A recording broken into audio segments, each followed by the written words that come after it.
Hello दोस्तों, आप देख रहे हैं केमिस्ट्री क्लासेस मोरामेश्वर वर्मा। आज का हमारा टॉपिक है स्पंज आयरन टेस्टिंग, राइट। तो ये टॉपिक बहुत अच्छा होने वाला है। अगर आप हमारे चैनल में नए हो तो प्लीज लाइक और सब्सक्राइब जरूर करिए, राइट। तो हम पढ़ेंगे क्या क्या चीज। तो सबसे पहले हम बेसिक रूल, बेसिक इन्फॉर्मेशन आप हमारे पास क्या हो जाएगा, स्पंज आयरन। उसके बाद हम क्या बताने वाले हैं, आपको थोड़ा सैम्पलिंग प्रोसेस बता देंगे। फिर आज हम क्या बताएंगे, एफईटी, है ना, टोटल आयरन हम क्या करने वाले हैं, इसमें निकाल के आपको बताने वाले हैं। तो सबसे पहला मैं बात करता हूं बेसिक रूल का। बेसिक रूल मेरे पास क्या हो जाएगा, याद रखिएगा, एएसटीएम, याद रखिएगा। एएसटीएम मेरे पास क्या हो जाएगा, American society testing for material, ASTM E 1028 के अकॉर्डिंग हम क्या करते हैं, इसका एनालिसिस करते हैं। किसका एनालिसिस करते हैं, तो याद रखिएगा स्पंज आयरन का एनालिसिस करते हैं। स्पंज आयरन में हम कौन सा पैरामीटर देखते हैं, तो याद रखिएगा एफी हमारे पास क्या हो जाएगा, टी हो जाएगा। मतलब हम टोटल आयरन, स्पंज आयरन में जितना भी प्रेजेंट रहेगा टोटल आयरन, उसको हम क्या करते हैं, इसमें एनालिसिस करके, या इसमें पूरा टेस्टिंग प्रोसीजर दिया हुआ है, याद रखिएगा, राइट।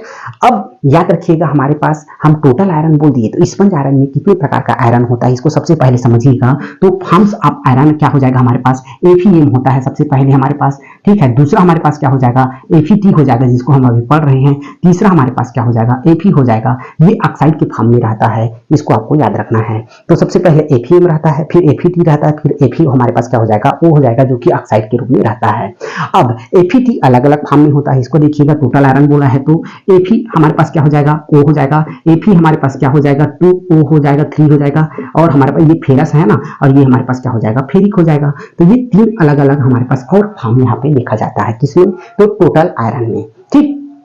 इस प्रकार से हमारे पास क्या हो जाएगा, ये हमारे पास एक बेसिक इंफॉर्मेशन है, ठीक है। तो ये मेरे पास हम आज कौन सा देख रहे हैं, एफईटी देख रहे हैं, जिसमें क्या क्या पाया जाता है, तो एफईओ पाया जाता है, Fe2O3 पाया जाता है, Fe3O4 पाया जाता है, राइट। इसका हम क्या करेंगे, अभी टेस्टिंग करेंगे। तो इसके लिए हमको सिंपल चाहिए। तो सिंपल के लिए हम क्या करते हैं, याद रखिएगा, हम 5 केजी सिंपल कलेक्ट करते हैं। 5 केजी सिंपल को हम क्या करते हैं, पहले कलेक्ट करिए, फिर लेब लाते हैं।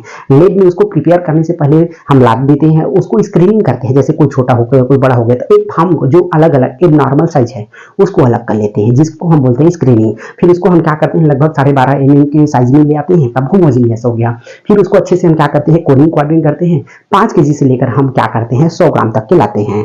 अब 100 ग्राम को हम क्या करते हैं, ओखली हमारे पास है, खलबट्टा जिसको आप बोलते हो, उसमें हम क्या करते हैं, अच्छे से 72 माइक्रोन तक इसको पूरा प्रिपेयर करते हैं, कुचते हैं, ठीक। अब उसके बाद हमारे पास 72 में इसका एक जार क्या रहता है, छन्नी रहता है, उसे हम क्या करते हैं, छानते हैं।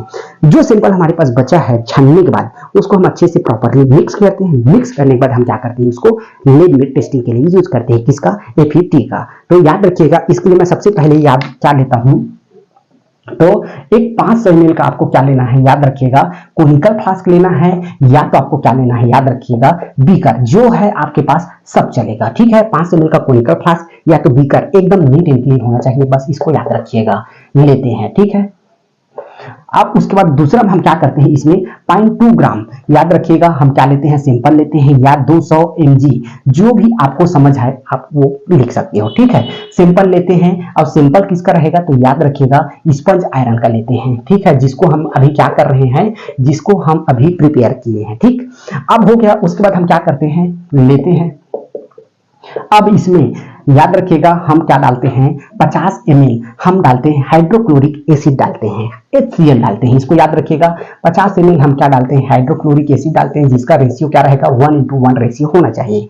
अब इसको हम क्या करते हैं, हाथ प्लेट में रखते हैं, और पूरा हम क्या करते हैं, इसको ड्राई कर देते हैं। हाथ प्लेट में हम क्या कर देते हैं, इसको पूरा ड्राई कर देते हैं। अगर ये डिजॉल्व नहीं होता तो थोड़ा सा नाइट्रिक एसिड डालिएगा, पूरा आपका सिंपल ड्राई क्या हो जाएगा, डिजॉल्व हो जाएगा। पूरा हाथ प्लेट में हम इसको क्या करते हैं, हाथ प्लेट में इसको हम पूरा ड्राई कर देते हैं, ठीक है। हाथ प्लेट में हम क्या कर दिए, इसको पूरा इसको हम ड्राई कर दिए। अब इसके बाद हम थोड़ा सा ठंडा करते हैं, इसको करते हैं, तो जो हमारे पास आया है क्या, बीकर में हम जो सिंपल लिए हैं, इसको हाथ प्लेट में पूरा गर्म कर दिए। अब भाई जो सिंपल हमारा था वो क्या था, HCl, पूरा हमारे पास क्या हो गया, ड्राई हो गया। अब ड्राई है तो पूरा बीकर गर्म है, तो इसको हम थोड़ा सा क्या कर देते हैं, ठंडा कर देते हैं।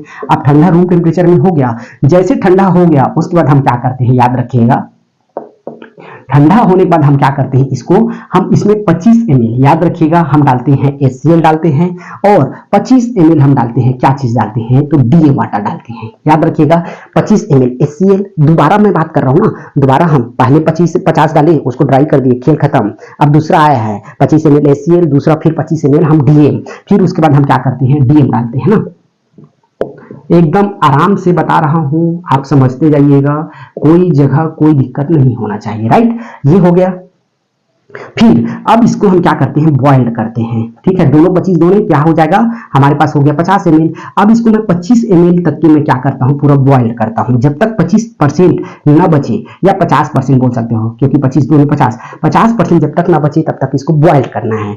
फिर आपको क्या करना है, याद रखिएगा, इसको ठंडा करना है। अब ठंडा करने के बाद हम क्या करते हैं, इसमें स्टेनलेस क्लोराइड डालते हैं, तब तक के डालना है जब तक का इसका कलर क्या ना हो जाए, कलरलेस ना हो जाए, तब तक कि क्या ना हो जाए, कलरलेस ना हो जाए, तब तक कि आपको क्या डालना है, आपको डालना है स्टेनलेस क्लोराइड। फिर आपको क्या डालना है, याद रखिएगा, 2 ग्राम डालना है आपको मर्क्यूरी क्लोराइड।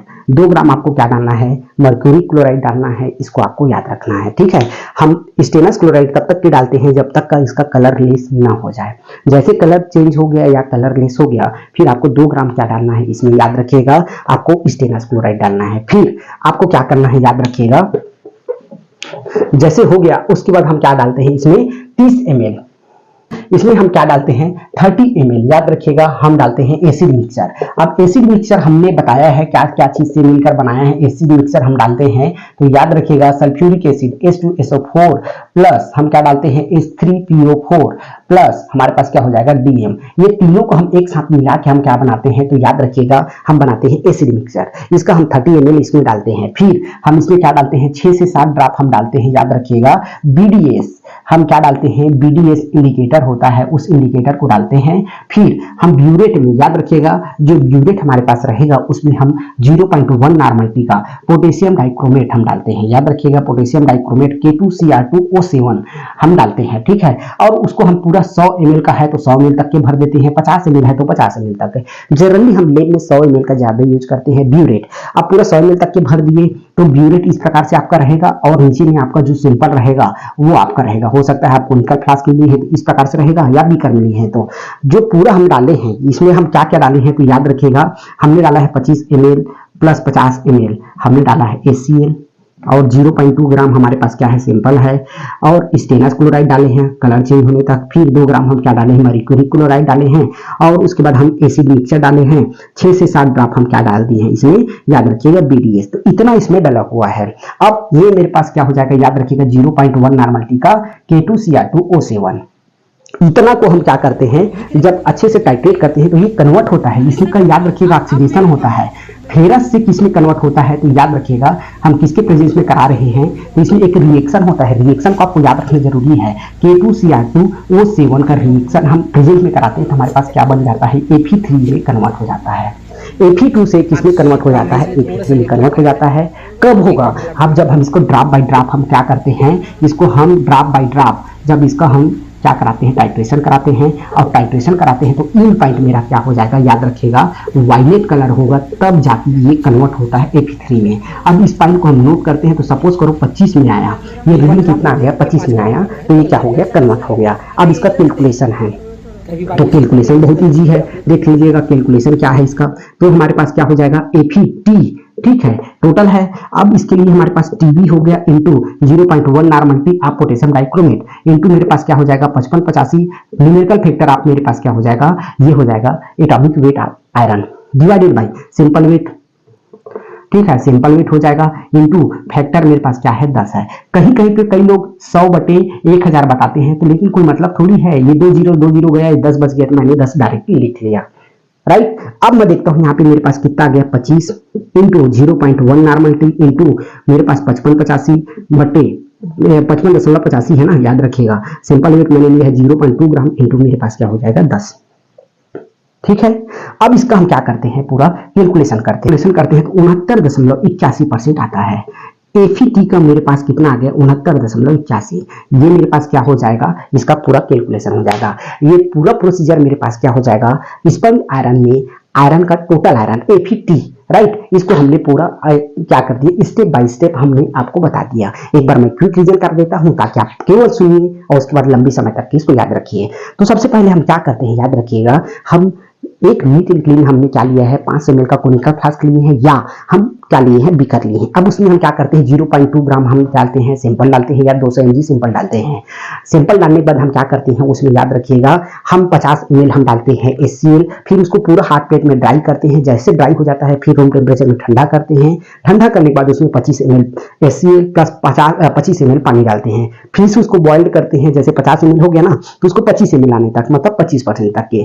जैसे 25% तक के आ गया फिर उसमें हम स्टेनस क्लोराइड डालते हैं ठंडा करने के बाद, जब तक कि वो कलर चेंज ना कर दे। जैसे कलर चेंज होता है उसके बाद हम क्या डालते हैं उसमें 2 ग्राम हम डालते हैं क्या चीज, मर्क्यूरी क्लोराइड AgCl। फिर उसमें हम क्या डालते हैं याद रखिएगा 30 ml हम एसिड मिक्सचर डालते हैं। फिर उसमें हम क्या करते हैं 6 से 7 ड्रॉप हम डालते हैं BDS इंडिकेटर। उसके बाद हम क्या करते हैं याद रखिएगा 0.1 नॉर्मलिटी का हम ब्यूरेट में भरते हैं क्या चीज, तो याद रखिएगा हम डालते हैं पोटेशियम डाइक्रोमेट। अब उसके बाद हम क्या करते हैं उसमें ड्रॉप बाय ड्रॉप टाइट्रेशन करते हैं। इन पॉइंट हमारे पास वायलेट कलर आएगा, सपोज करो 25 आया। जब 25 वायलेट कलर चेंज हो गया तो हमारे पास एक रिएक्शन होता है Fe, फेरस से फेरिक में कन्वर्ट होता है। उस पॉइंट को आपको समझना है। फिर इसका कैलकुलेशन देखते हैं तो TB into 0.1 normality of potassium dichromate 55.85 हमारे पास हो जाएगा atomic weight of iron divided by simple weight into factor 10।